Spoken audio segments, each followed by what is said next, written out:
मैंने लाइफ में बहुत परिवर्तन देखा अपने, मतलब इतनी पढ़ाई किया, ये किया वो किया, बहुत सारे डिस्कशंस हुए हैं। मतलब मैं झारखंड टॉपर रह चुका हूँ, गोल्ड मेडल जीता है मैंने मैथमेटिक्स में। इन सब का क्या है? ये सब कुछ नहीं है सर, मैं बता रहा हूँ आपको। 2.5-3 लाख रुपए तो सैलरी है आज मेरी महीने की। मतलब वो जो भी हो चुका है, हो सका है, वो सब सिर्फ और सिर्फ संत रामपाल जी महाराज की वजह से हो सका है। जो भी व्यक्ति इस बात को अगर बोलता है कि मतलब मैं साइंस हुआ और मैं आपको चैलेंज कर सकता हूँ, मैं बता रहा हूँ आपको, आप एक बार उनका सत्संग बस सुनकर देखिए। वो जो वहाँ जेल में बैठे हुए हैं ना, वो साक्षात भगवान है। नमस्कार सर। नमस्कार सर। सर क्या नाम है आपका? मेरा नाम नीलमणि दास है। मैं जांजगीर चांपा छत्तीसगढ़ का रहने वाला हूँ और अभी फ़िलहाल गुड़गांव में एक यूएक्स डिज़ाइनर की पोजीशन पे कार्यरत हूँ। सर संत रामपाल जी महाराज से नाम दीक्षा आपने कब ली? मैंने संत रामपाल जी महाराज से नाम दीक्षा 20 मई 2014 को ली थी। सर संत रामपाल जी महाराज से नाम दीक्षा लेने से पहले क्या आप कोई भक्ति साधना भी करते थे? जी सर, मैं आशाराम से जुड़ा हुआ था। आशाराम जी की भक्ति करता था। ऑलमोस्ट मुझे 6 साल हो गए थे उनकी भक्ति करते करते। और उनकी भक्ति करते करते कुछ खास वैसे तो लाभ नहीं हुआ था, बट थोड़ी बहुत जो बुराइयां थी मेरे अंदर में वो छूट गई थी, मगर ऐसा कुछ एडवांस लेवल पे कुछ लाभ नहीं हुआ था सर। जी। तो फिर क्या कारण बना कि आप संत रामपाल जी महाराज की शरण में आए? जी, मैं एक साइंस का विद्यार्थी हूँ सर। मैं मतलब आईआईटी बॉम्बे में मैंने पढ़ाई भी की है। तो मेरे भैया पहले ही संत रामपाल जी महाराज से नाम दीक्षा ले चुके थे। तो उनके साथ मैंने बहुत आर्ग्यूमेंट किया कि भैया ये क्या हो सकता है, मतलब इंसान कैसे भगवान का रूप का दर्जा मिल सकता है किसी को। तो मैंने बहुत आर्ग्यूमेंट किया। मैं आसाराम जी की पॉइंट ऑफ उनके टाइम पे भी मैंने बहुत आर्ग्यूमेंट किया था कि नहीं, साइंस से बड़ा तो कुछ है ही नहीं, मतलब विज्ञान ही है सब कुछ गॉड का एग्जिस्टेंस आप ऐसे किसी आदमी को नहीं बता सकते। लेकिन जब उनसे बहुत डिस्कशन चला मेरा, संत रामपाल जी महाराज के मैं आश्रम गया। मैं आश्रम जाने के दौरान मुझे ये लगा कि ये तो बिल्कुल अलग जगह है। यहाँ पे लोगों को मुफ्त में खाना सोने का व्यवस्था, क्योंकि आशाराम के पास में मैं जा चुका था, वहाँ पे पैसे से आपको दिया जाता था। मतलब आप पैसे कूपन कटाओ और उसके बाद में आपको दाल चावल मिलती थी। वहाँ पे इतना कोई व्यवस्था नहीं था। बड़े जो पैसे वाले हैं उनको आगे बैठाया दिया जाता था, हम लोग बहुत पीछे बैठते थे और कहीं से दूर में तो छोटी मोटी झलकी मिलती थी आशाराम जी की। लेकिन यहाँ पे देख रहा हूँ सारे लोग आके आराम से परमात्मा आशीर्वाद दे रहे हैं। और उसी दौरान पे मुझे थोड़ा सा मन में एक तो कहीं विचार हुआ, नहीं यार, मैंने कहीं और भी भक्ति की है तो यहाँ पे भी आकर एक कोशिश की जाए। संत रामपाल जी महाराज से मैंने नाम उपदेश लिया। संत रामपाल जी महाराज ने आशीर्वाद भी दिया। और मुझे सबसे एक आश्चर्य बात और लगी सर कि आप किसी भी व्यक्तिजन के आश्रम में जाएं, आशाराम जी को ले लें या किसी और भी बहुत सारे संत और जो पुरुष अपने आप को बताते हैं उनके आश्रम में जाएंगे, तो वो लोग इंडिविजुअली आपको आकर आशीर्वाद नहीं देते हैं। मतलब जो मैंने नोटिस किया संत रामपाल जी महाराज के आश्रम में, वो हर एक शिष्य को आकर उनके सर पर हाथ रखकर आशीर्वाद दे रहे थे, जो कि अपने आप में एक बहुत बड़ी बात है। मतलब कौन से एक आप इतने बड़े पदवी पे पहुंच गए हो तो अपने आप को समझने लग जाते कि नहीं मैं तो आई एम गॉड। तो वो चीज़ मुझे लगा कि नहीं यार, वो तो एकदम बिल्कुल अपने आप को ऐसे दर्शा रहे हैं जैसे कि नहीं बेटा, मैं तुम्हारा गुरु हूँ और तुम लोग शिष्य हो, और तुम्हारा जितना भी दुख और ज़िंदगी में जितने कष्ट हैं उसको निवारण करना मेरा ही काम है। तो मतलब ये चीज़ मुझे दिखा और इसके बाद मैंने तो निश्चय कर लिया कि नहीं, मुझे संत रामपाल जी महाराज से नाम उपदेश लेना चाहिए। सर आप साइंस पर विश्वास करते हैं, फिर आपने संत रामपाल जी महाराज से नाम दीक्षा ली। हम आपसे पूछना चाहेंगे कि अभी आपकी क्या क्वालिफिकेशन है, आप क्या काम करते हैं? जी, मेरी क्वालिफ़िकेशन, मैं national institute of fashion technology से बैचलर इन डिज़ाइन टेक्सटाइल में मैंने डिग्री ली है। मैं उस दौरान पे शाहरुख खान, आपने अभिनेता का नाम सुना होगा, मैंने उसके के घर का इंटीरियर भी डिज़ाइन किया हुआ है।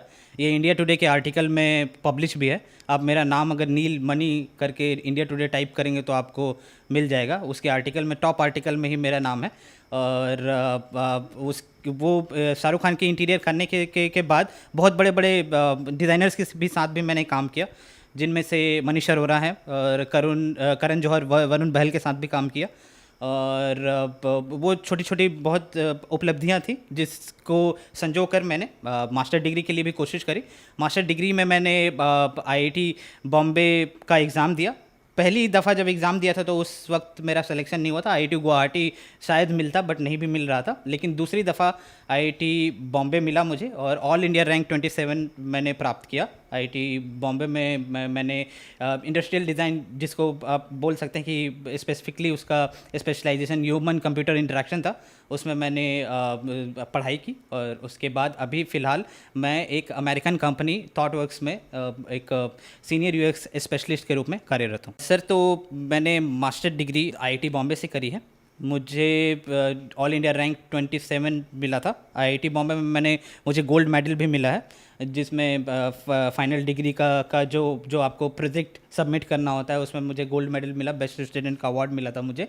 और संत रामपाल जी महाराज के ही आशीर्वाद से मेरा आईआईटी बॉम्बे में सिलेक्शन हुआ था। आईआईटी एक इतनी बड़ी संस्थान है, मतलब लाखों बच्चे वहाँ एडमिशन के लिए तड़पते हैं, मरते हैं, मतलब कि नहीं वो वहाँ पे हमारी एडमिशन हो जाए, लेकिन सिर्फ आशीर्वाद मात्र से, संत रामपाल जी महाराज के आशीर्वाद मात्र से वो सिलेक्शन हो गया था मेरा। और ये सर मैं ये आपको ये भी बात बताना चाहूँगा, मैं संत रामपाल जी महाराज के पास में मैं 2013 में भी एक बार जा चुका था, जिस समय भैया ने मुझे बोला कि तुम जाकर आश्रम देखो, तुम्हें नाम उपदेश लेने का इच्छा करेगा तो ज़रूर लेना। उससे पहले भी एक बार मैं गया था, जिस दौरान पे मैंने उसी वक्त बोला था भैया को कि अगर मुझे आईआईटी बॉम्बे में मेरा सिलेक्शन हो जाए ना भैया, तो मैं पक्का नाम का उपदेश लूँगा, तो मुझे समझ में आ जाए कि हाँ यही कि ही इज़ द गॉड। तो जैसे ही मैंने बोला कि संत रामपाल जी महाराज से मेरी वार्तालाप भी हुई, मैंने उनको बोला कि मैं आईआईटी बॉम्बे में मैं एडमिशन चाहता हूँ, तो उन्होंने एकदम आशीर्वाद दिया और बोला बेटा हो जाएगा, और हो ही गया। मतलब इससे बड़ी चीज़ और क्या हो सकती है। नीलमणि जी, आपने आईआईटी मुंबई से अपनी पढ़ाई पूरी की है और आप गोल्ड मेडलिस्ट स्टूडेंट रहे हैं। संत रामपाल जी महाराज के बारे में ये कहा जाता है कि उनसे श्रद्धालु अंधश्रद्धा के तहत जुड़ते हैं। कम से कम आप जैसे लोग जो टॉप आईआईटी कॉलेज में गोल्ड मेडलिस्ट स्टूडेंट हैं, टॉप इंजीनियर्स, टॉप डॉक्टर्स जो संत रामपाल जी महाराज से जुड़ रहे हैं, आप लोगों को तो हम नहीं कह सकते कि आप लोग संत रामपाल जी महाराज से अंधश्रद्धा के तहत जुड़े हैं। तो क्या ये धारणा बनाई गई है या ये धारणा कहीं ना कहीं तक ठीक है? ये धारणा मुझे लगता है कि जब बरवाला कांड हुआ था उसके बाद में सोची समझी तहत एक साजिश थी। मतलब गवर्नमेंट ने बहुत अच्छे तरीके से प्री प्लान किया था मेरे ख्याल से कि संत रामपाल जी महाराज के जो अनुयायी हैं उनको ये बताया जाए कि अंधश्रद्धा से ये जुड़े हुए हैं, और उनके ज्ञान को भी अलग तरीके से पेश किया गया। बट मैं आपको बताता हूँ, आईआईटी के 70-80% स्टूडेंट को आप देख लेंगे वो एथीज़म की ओर जा रहे हैं। मतलब वो कंप्लीट एथिस्ट होते जा रहे हैं, उनको गॉड पे में यकीन ही नहीं है कि गॉड का एग्जिस्टेंस है। इसने इस पर्टिकुलर यूनिवर्स को किसने क्रिएट किया है। अरे भाई, आप बोलते हो कि ये गैलेक्सी इतना बड़ा है, मुझे दिखाई नहीं देता इतना था। अभी तक आप मानिए सर कि जितने सारे आपके फिलोसोफर हैं, जितने सारे आपके साइंटिस्ट हैं, इवन आप बोलिए ना तो जो आईआईटी से मास्टर डिग्री लेते हैं उनको आप एक जूनियर साइंटिस्ट भी बोल सकते हैं, और मैं एक जूनियर साइंटिस्ट भी हूँ। लेकिन आप जो छोटे छोटे जितने भी वहाँ पे स्टूडेंट हैं, आप उनसे जाकर आप ये पूछेंगे ना, उनका जो विश्वास है गॉड की ओर एक बिल्कुल भी बदल चुका है। मतलब लोग इतने ज़्यादा अंधविश्वास की ओर जा चुके हैं कि आपको यकीन नहीं होगा।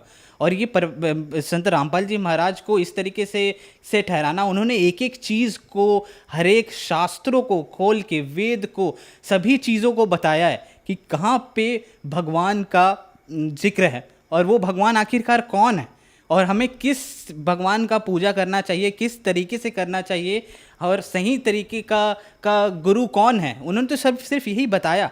मेरे ख्याल से शायद ये चीज़ जितने भी और धर्म गुरु थे उनको पची नहीं होगी, क्योंकि उन्हें उनका जो व्यवस्था चल रहा है आजकल का, शायद हो सकता है कि जिस तरीके से ये ज्ञान प्रचार हो रहा था तो उनको लगता है कि शायद मेरा बंद हो सकता है, इसलिए उन्होंने इस तरीके का षड्यंत्र रचा। ये बिल्कुल, आप अगर खुद में पढ़े लिखे हैं, आपको साइंस पे विश्वास है, आप थोड़ा बहुत भी मेटाफिजिक्स या फिर आपको लगता है कि मैं अध्यात्म में बिलीव करता हूँ, तो आप किताबों को खोलिए, गीता को खोलिए, आप चारों वेद को खोलिए, पुराणों को खोलिए, जो संत रामपाल जी महाराज सत्संग में बताते हैं, सिर्फ आप उनको देखिए और समझने की कोशिश कीजिए, आपको बहुत परिवर्तन दिखेगा। आपको लगेगा कि एक्चुअल में सच्चाई क्या है।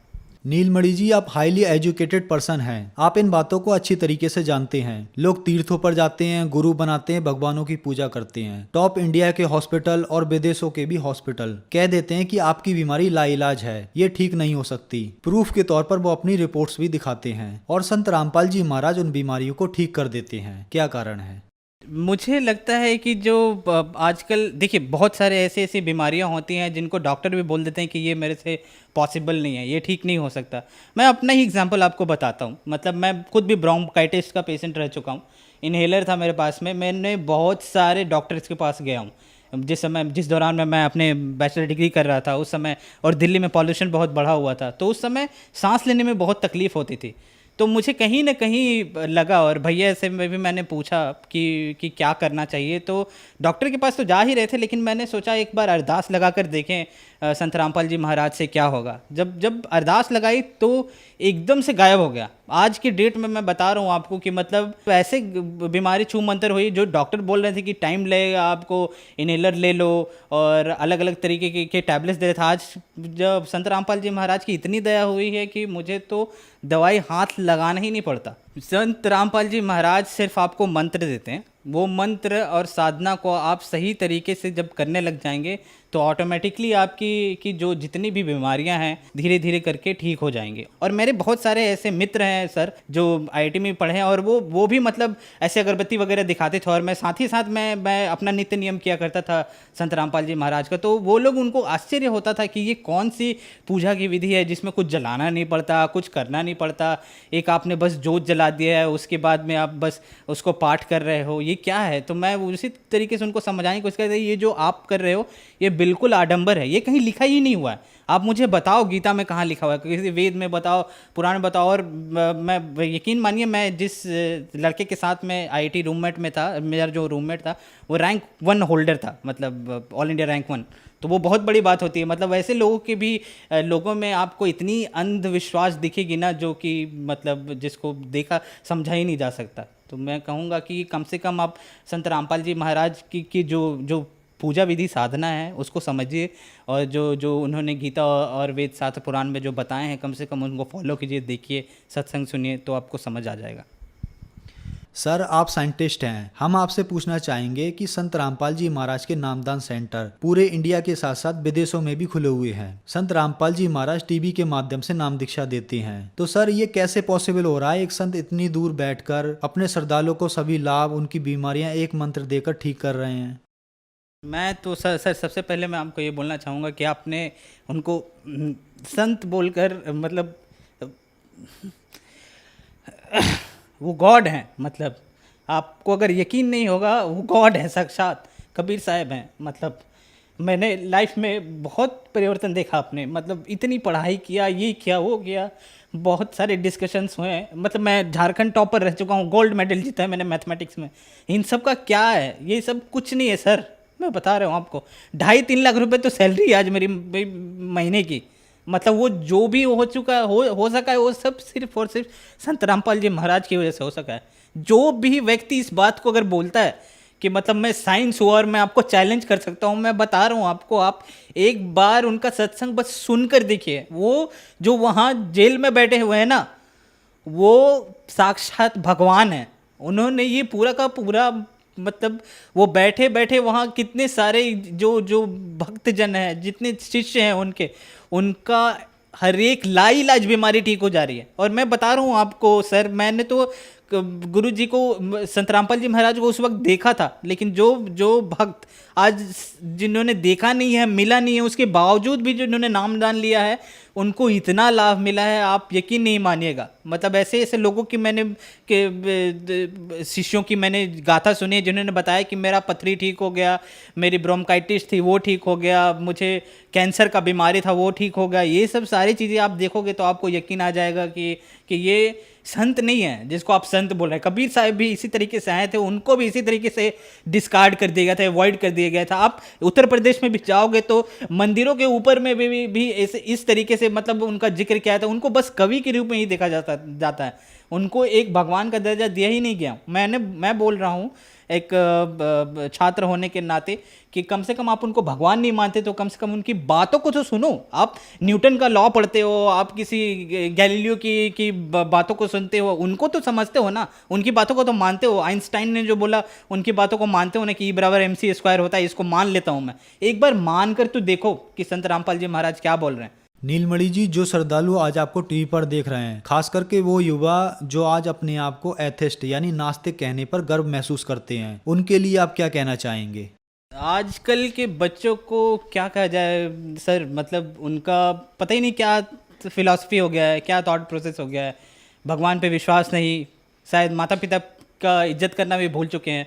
मतलब मोबाइल फ़ोन में चिपके रहना, टिकटॉक पे वीडियोस बनाना, ये सब ऐसी ऐसी चीज़ें जो शायद इन यही चीज़ समाज की कुरीतियाँ आपकी ठीक हो जाएंगी। आप एक बार आकर देखो, संत रामपाल जी महाराज के आश्रम आओ। सर मैं आपसे बस इतना कहना चाहूँगा, संत रामपाल जी महाराज का सत्संग सुनो। चैनल पर सत्संग आता है, पीली पट्टी चलती है नीचे पर, उन पे फ़ोन नंबर दिए होते हैं, आप उन पे कांटेक्ट करो, कॉल करो, आपको आसपास के नामदान सेंटर का पता भी चल जाएगा और वहाँ से जाकर भी नाम उपदेश ले सकते हो। जब उनका ज्ञान समझ आएगा तो आप उस फ़ोन नंबर पे कांटेक्ट करके निःशुल्क पुस्तक भी मंगवा सकते हैं।